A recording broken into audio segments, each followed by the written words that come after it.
Easy Company encounters rural winter conditions in Ardennes, a region in southeast Belgium that extends into Luxembourg, Germany, and France. They are also running low on medical supplies, food, and ammunition. What they have is guts and the courage to come out on top. Combat medic Eugene Rowe approaches Major Winters when they suddenly notice that a German soldier is headed their way. The soldier is then captured, the bandage he's carrying is given to Rowe, and he is taken to the regiment. Moments later, General McAuliffe arrives to ask for their status. Winters complains that they don't have an aid station, they run out of food, winter clothes, and ammo. Nixon adds that they have gaps in their perimeter as well. McAuliffe demands that they close the gaps. They are also told that air cover is impossible due to the fog. The men need to toughen it up. Major Winters asks Rowe to get all medical supplies from Dr. Ryan after failing to locate the 3rd Battalion to refill his supplies. Rowe is desperate for morphine and even for a pair of scissors. Their camp is suddenly bombarded, and Alex Pincala is badly wounded on the wrist. Rowe does his best to minimize the bleeding. Rowe goes back to collecting morphine from the other soldiers. He knows it's just a matter of time before one of his comrades needs one. This is his job, and he wants to ensure he is equipped with whatever medicine he can get his hands on. The next day, they are attacked again. Rowe is called in as Wayne Sisk takes a mortal hit to the leg. Sisk refuses to get some morphine and then is taken to safety. Rowe is disappointed to see wounded soldiers being tended to at a makeshift medical facility. He's told that they can't evacuate the survivors as they are cut off from the outside. Rowe befriends Renee, a Belgian nurse who is showing dedication to her job. He can get a few supplies. He then returns to camp but is asked to stay as some soldiers return to the battlefield. Moments later, they return as the enemy's force is too much. One of the soldiers is severely wounded. Rowe comes to the rescue once more. This is what he signed up for. Easy Company soldiers' spirits are lifted the next day as supplies are finally dropped.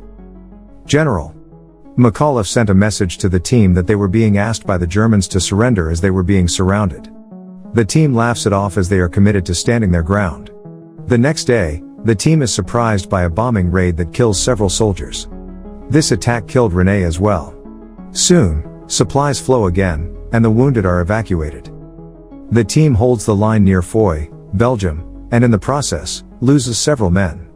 Winters and the men are concerned about the team's newly assigned commander, First Lieutenant Norman Dyke. He seems to be absent often without any reason that's acceptable to the team. First Sergeant Carwood Lipton attempts to keep the team's morale up. Joe Toy and William Guarneri lose their legs to shelling. This gives Lieutenant Lynn Buck Compton the shock of his life, and he too is pulled from the line.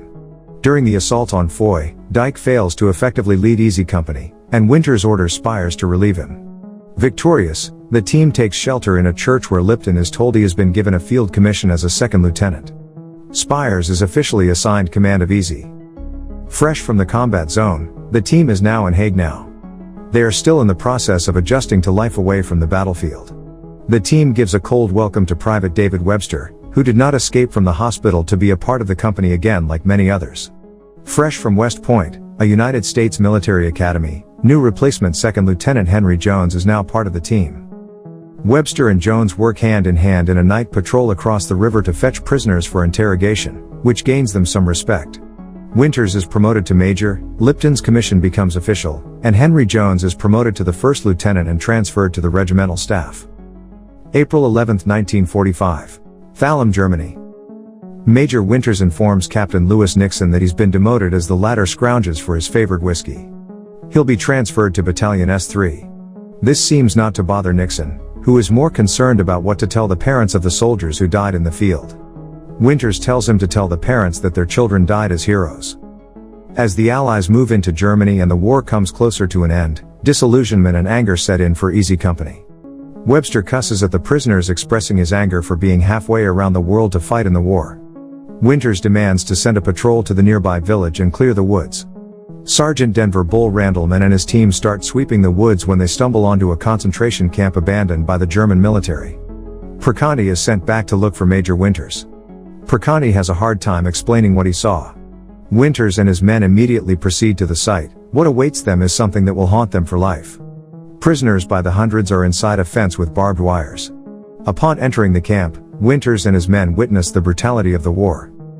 Nixon moves past the prisoners and finds out that there is more inside. These prisoners are extremely malnourished and can barely walk but are happy to be free. Winters asks Liebget to interpret for him as he wants to know more about their fate. Winters is told that the guards left this morning, but before they did, they burnt the huts with prisoners still inside. The Germans then killed as many prisoners as they could, but they did not have enough bullets. The prisoner also adds that there's a women's camp at the following railroad stop. Winters asks that food and water are immediately sent to the location. The prisoners scramble to stuff themselves. Colonel Robert Sink arrives with a doctor. The doctor asks that they stop giving them food before they eat themselves to death. Winters urges Liebget to explain the danger of eating a lot. Liebget is hesitant at first, knowing how hungry these prisoners are, but Winters insists. Colonel Sink receives a call from General Taylor. Sink explains to Taylor the horrific sight he just saw. Some soldiers also discover that there are still prisoners in the huts. Some are very weak to move. The horrible sight of the prisoners leaves Easy Company horrified and disgusted. The German locals refuse to admit that they know what the camp is for. General Taylor immediately imposed martial law in the area and demanded that they clean up the camp, including removing the bodies with the help of able-bodied Germans. Captain Lewis Nixon informs the team that Hitler has committed suicide in Berlin, but the war is not over. During the following months, Allied forces would discover numerous prisoners of war, concentration, and death camps.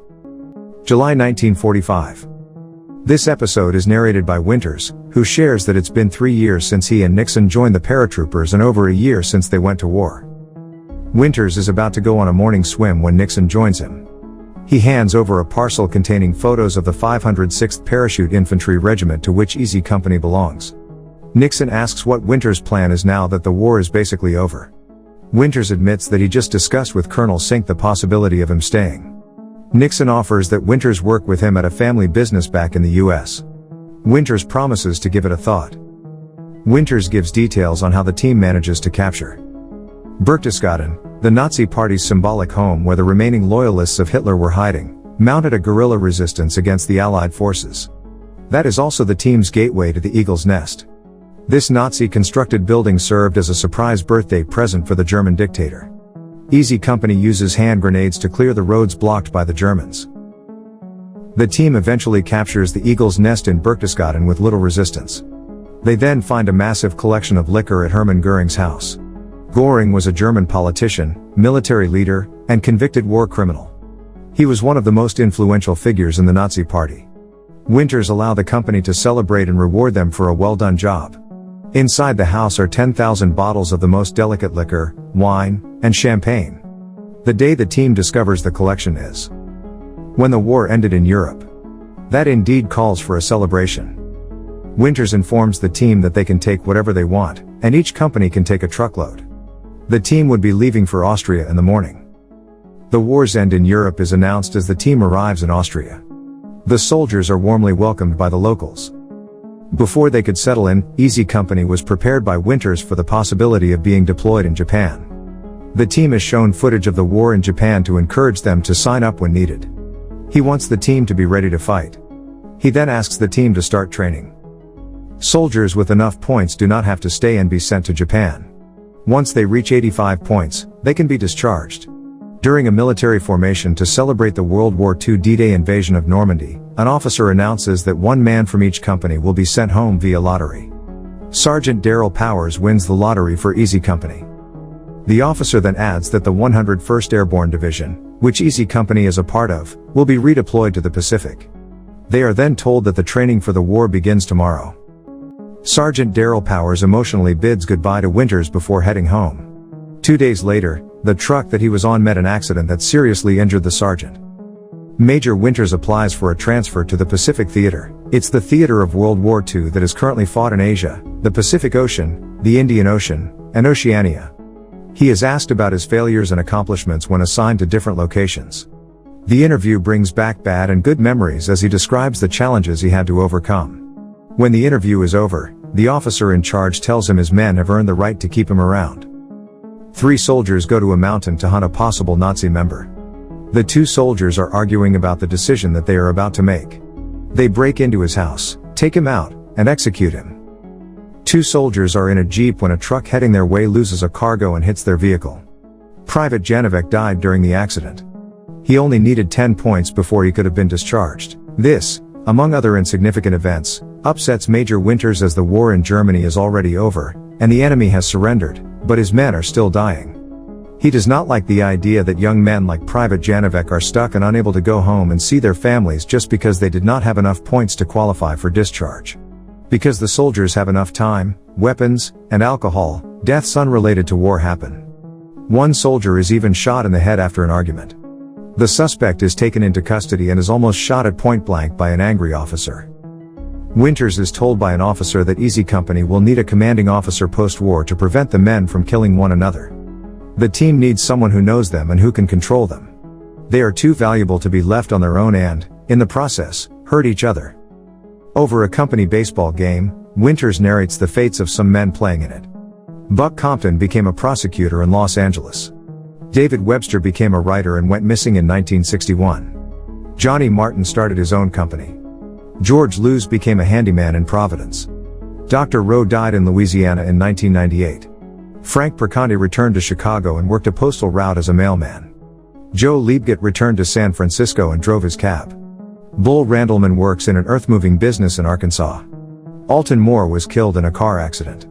Floyd Talbert died in 1981. Carwood Lipton became an executive directing factories across the world. Harry Wesch married Kitty Grogan. Ronald Spears stayed in the Army. He retired as a lieutenant colonel. Lewis Nixon was divorced a few times after the war. He died in 1995. Winters took Nixon's job offer and were a manager at Nixon Nitration Works until he was called into service again in 1950 to train officers. Winters then interrupts the game to announce the surrender of Japan's empire, ending the war.